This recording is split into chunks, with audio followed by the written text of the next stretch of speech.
Okay, we've got 3 more to go. The next one is super important to me. Every time you're shopping mall, you always see the boyfriend girlfriend go hardcore, then the boyfriend always wait outside the toilet for the girlfriend to come out. It is not because the lady is slow. It's not that. It's really the fact that if you look at it, even the proportion of cubicles are wrong. Guys can do it quick and easy. Girls need to use a cubicle. In essence, the basic message is that even that has not been really looked at and addressed with the attention that it requires. With that, we have from the Restroom Association of Singapore, Colin, to join us today. Colin. Thank you. Okay,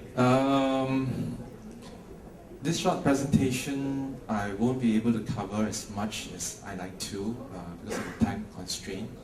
So I will just describe the direction that we hope to go, show a little bit on the current situation, and also introduce to you a framework where you can work on it, okay, to in terms of like for what we are looking for in a toilet.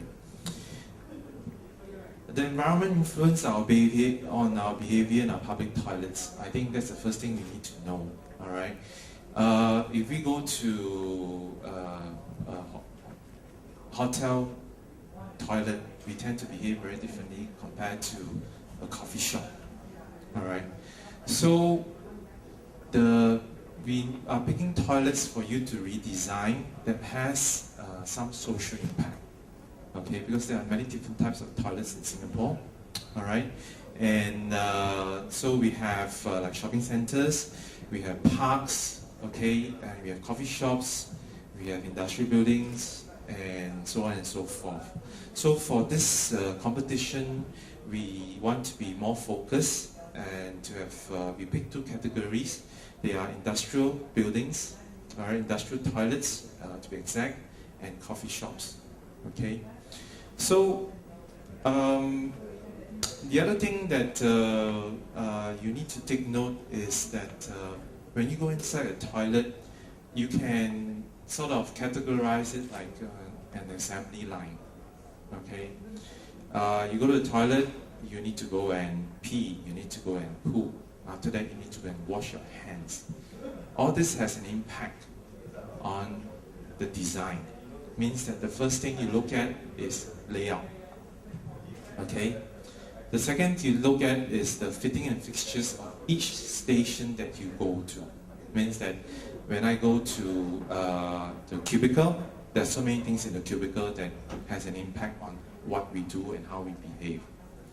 The second thing is after that, we come out, after we flush, what kind of flush we use. We go and wash our hands. The whole wash basin has a few fittings and fixtures. Okay, so all this has an impact on the design.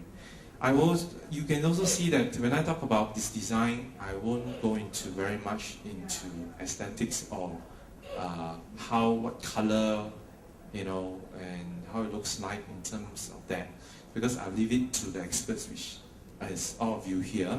All right, I will go on, continue talking about the functionality. Functionality also will look at a few things.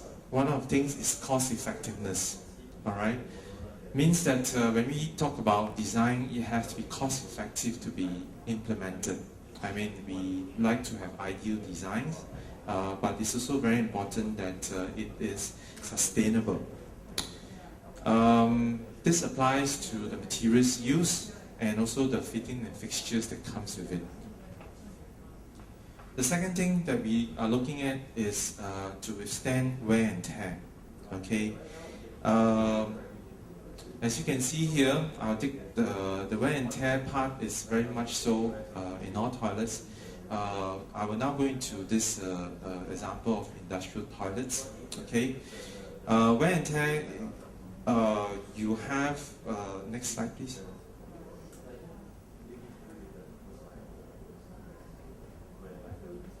Okay, never mind, it's okay. Thanks, Max. I will talk about this first. When I say about cost effectiveness, it has also an impact that it has to have back. Yeah, no problem. Okay, this is coffee shop toilets. Yeah, okay. Yeah, all right. No worries. Thanks. It has to have a homogeneous theme in that sense. Okay. I will go talk about wear and tear later. Here I'm talking about the application. Okay, which has also something to do with cost effectiveness. On how the look and feel. All right. Here are some pictures of typical industrial toilet as it is. Okay, it looks okay, but we hope that by showing you as it is pictures, you can bring it to the next stage on how you can, from a design point of view, be able to influence behavior. All right. Withstand wear and tear, as I was saying, for heavy usage, to be vandalism proof. To also be, because in industrial toilets there are usually light industry, so when people come and use the toilet, they are full of grease and dirt. Okay, how to have a design with the right design where there's also ease of maintenance. Okay, where should I say it is withstand heavy usage, remove grease and dirt, or grease and dirt can be easily removed.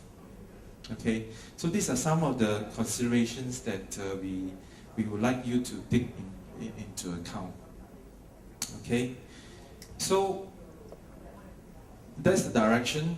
Now I will go into a little bit on the hard facts of the toilet, which is I will talk about, which is industrial toilets here. Okay, the average size of each toilet is about 30 to 40 square meters, and you will have 5 to 8 cubicles. All right, the fittings and fixtures are all supposed to be durable. Okay, like been spring loaded. If you can see, the floors and walls are all fully tiled. All right, and the use of stainless steel is there to reduce vandalism. Okay, the WC, the water closets are basically either pedestrian type or squat type. So this is as it is. All right. Next, please. Before I go into the new framework, I also talk about the second category of toilets, which is coffee shop toilets. This is a different type of animal.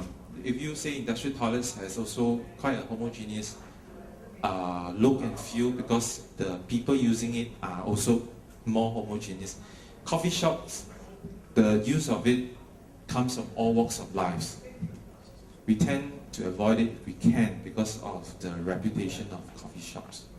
You can see my first statement here. The direction is very much public health.